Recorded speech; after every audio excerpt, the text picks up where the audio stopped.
Hello. I was talking to myself the other day and I was thinking maybe I should try and do that with more people watching. I'm thinking a lot. I've been thinking about it forever. Maybe everybody does. Maybe nobody does. Somebody definitely does. It's always this like idea or feeling that it should be one or another, but binary isn't real. I am always like at this like idea of, is it something that should be shared? And my initial pull is always to share. Then I go to this internalized shame of, oh, is this too anxious? Is this too needy? Is this too oversharey? Is it too much about me? But then I also circle back to this initial motivation. When I was a baby, I would share like my initial motivation for opening up about anything, just like voicing my needs, voicing my opinions, is to invite everybody to do that as well. That's also why I'm so passionate about sharing my opinions.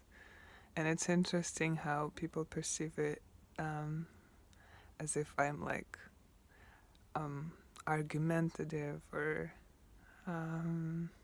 very dogmatic, which as I as well might be, like it's interesting to go into different sides of your nature, your soul, like your energy.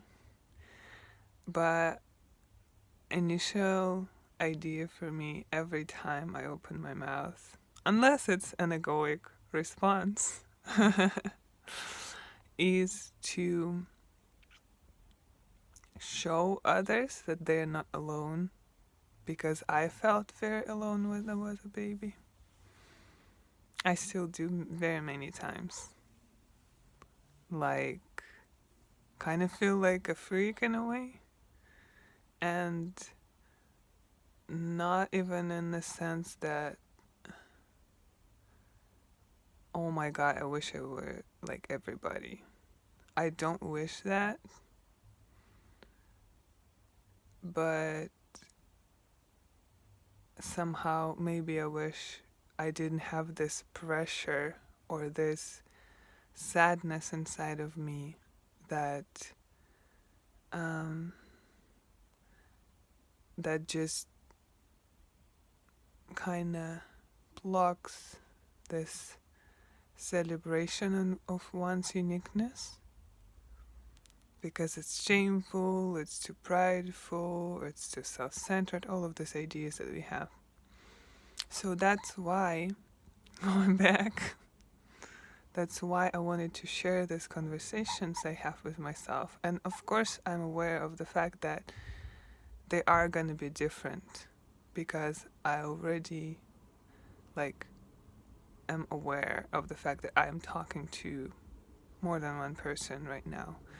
Also, it's different because I'm not looking in the mirror, and I have quite a bit bad vision, so usually I stand really close to the mirror, so it's very, very intimate when I talk to myself. And here it's like a tiny screen, my face is smaller, and it's not so close, but I will see how it goes. So what I was thinking about, I think about a lot of things constantly, all the time, day, day in and day out. This idea of how you can't love someone without loving yourself fully. And, Yeah, it also every topic it goes like that, like fractals. It keeps like um, splitting, splitting at the ends, and it gets very dense. Um, but the thing is, what I feel about it, not everybody is gonna be brought in awareness of self love or self sufficiency. And a lot of us, most of us, all of us, have some kind of relational trauma from their upbringing. I'm not even talking past lives and anything, just like your lifetime. And it makes so that maybe we crave. Everybody craves connection, everybody wants it, but some people were taught that sometimes you can receive the connection, but we had no logical reasoning as to when we receive it because it wasn't consistent. So we become anxiously attached. So we know that when I did something, I did receive love. So you just keep trying to do different things to receive it. And there are other people who were ignored to a much higher extent or felt ignored or isolated to a much higher extent. So they learned to be extremely self-sufficient and closed off, and they wouldn't trust in love or support unless they can have a complete logical explanation for that. So again, I give you this, you give me that. Neither of us were loved unconditionally, so we don't know what it means. But for example, my idea as mostly anxiously attached person, which maybe it's not even true, it's maybe a story that I'm creating because I am very much aspired, securely attached person, but I know that I have both anxious and avoidant tendencies. But as an anxiously attached individual, you feel like you want to be there for others, and it, because you don't know that it's possible to be there for yourself, this concept of self-regulation, self-soothing, self-serving is not present. Like you didn't witness it, you did not even have a concept of it being possible. So yes, we can say it's very simply, like simplify it and say you're helping other people so you can be helped. That's what you're doing. But and it is a very like just exchange of warmth and love. It's a very natural and beautiful process, but of course you have to like deal with this unconscious desperation, and that's a challenge for anxiously attached people.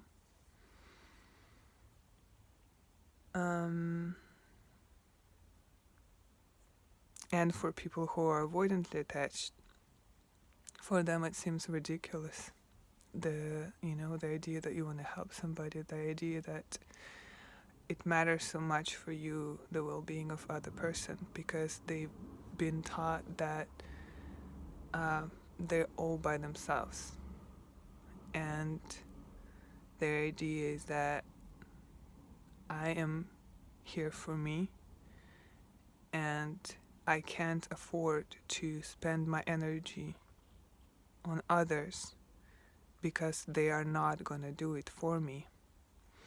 So it's kind of two sides of the same coin. And where I'm getting with that is some people have the ability to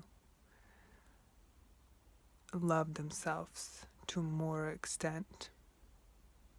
And again, love is maybe not even a right word, because love is just a state of being.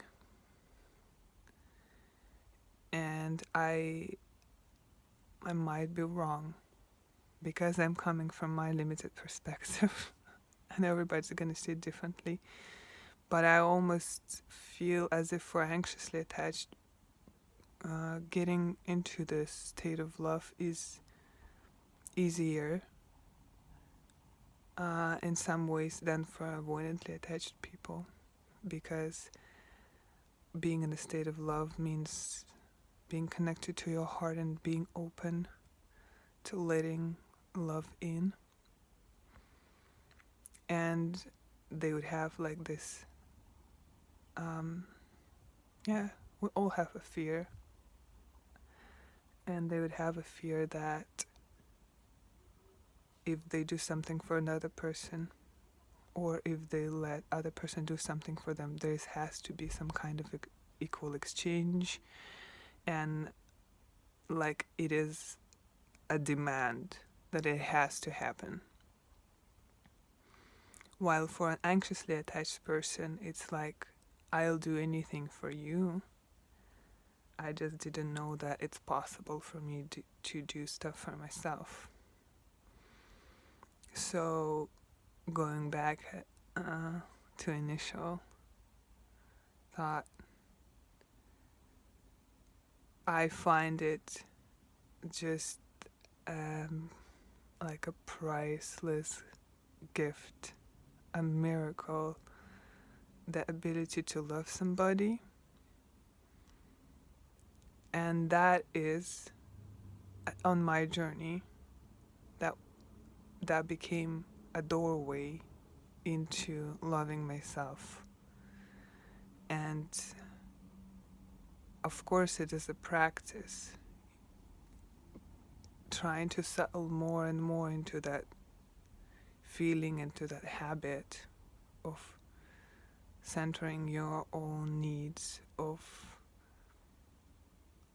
becoming more grounded and understanding that it's always going to be all right because you are here with you. But this gift of knowing and having seen, being able to see another being through your loving eyes, bringing you this example of how you can look at yourself, and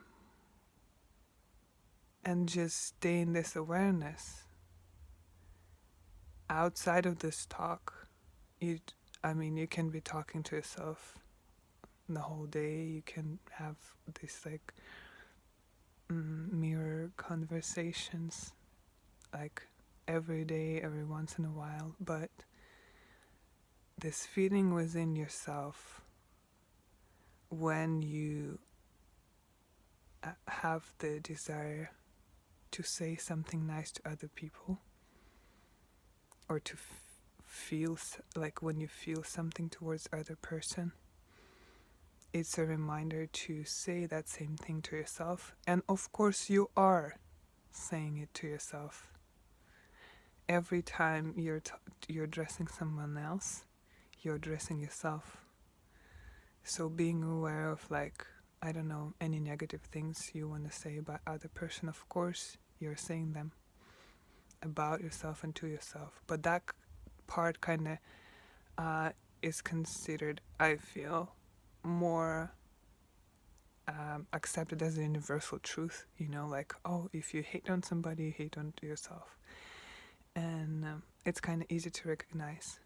But when you love somebody, you also love yourself, even when you don't know that, because the principle stays the same. When you are able to produce this feeling, this unconditional understanding of perfection of another being,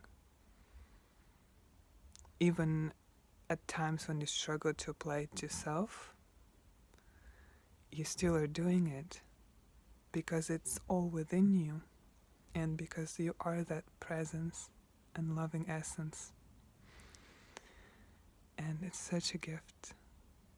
It's really such a beautiful gift. And just telling somebody you love them because your heart feels that. That's all love is. It's not an act, it's not an invitation for reciprocity, because there cannot be reciprocity, because it's just a state of your being. And state of your being is only dependent on your inner understanding, acceptance, desire, intention of being somewhere. And it has no connection to where the other person is at. And then it's just pure bliss. You walk down the street and you see all these beautiful people, and with some of them you vibe and they're open to your love. You smile at them, they smile at you. Some of them are not in that mood, but you love them because it doesn't matter where they're at. It only matters where you're at. And you love their pain. You love their worry. You love their not being present. You love their being in their mind a lot. You don't snap at them, for everybody's on their phones these days. Because that's also like this egoic jump at what? People are not paying enough attention to me, feeling insignificant and abandoned. You just see them and you love them and you're thankful for your existence and their existence, and it's just beautiful. I hope you're having a good day. Oh my god, I can talk forever. I haven't even started where I was planning to go. But it's already almost 20 minutes, so maybe till the next time. I love you very much. Thank you for existing. Thank you for your time.